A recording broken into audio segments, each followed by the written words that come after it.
situation in our banking sector. So you've heard about it. The decision that the central bank has taken, which has affected 7 important indigenous banks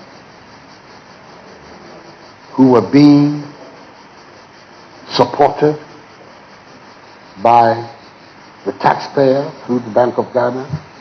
Altogether, the indebtedness of these 7 banks amounted to some 8 billion Ghanaian cedis that the Bank of Ghana used to support these banks.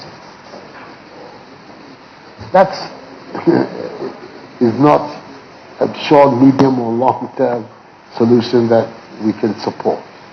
That the Bank of Ghana will be taking taxpayers' money to support inefficient, poorly managed banks. So the Bank of Ghana stepped in, and the regulatory measures that it has taken are those that have resulted in the takeover, the solution of these 7 banks.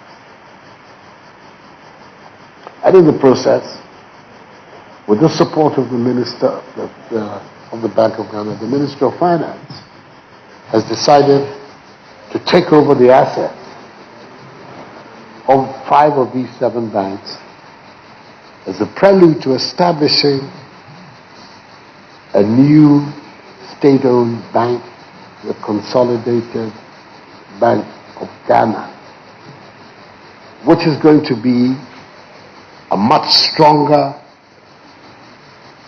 indigenous bank alongside GCB,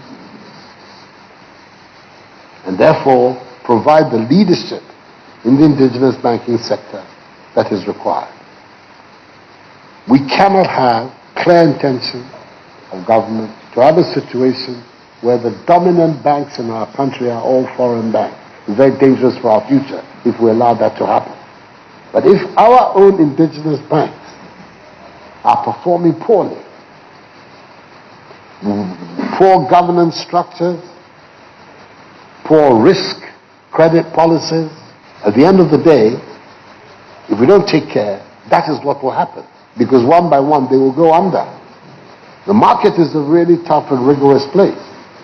The law of the market will have it that if you are not performing well, efficiently, you will go under. So we are trying to make sure that the banking sector of our country has strong indigenous banks which can compete successfully with these foreign-owned banks. The oath I took was effectively to defend the interests of the people of Ghana. And my assessment of that is what should guide what I do. Shouldn't be about, oh, if I don't do this, if I do this, I might lose a vote here, a vote there, a vote there. I'm a politician. I want to vote. No 2 ways about it. Yeah. But I think that I'm required, first of all, to do what I consider right for our people, than worry myself about the impact of it on my own political support.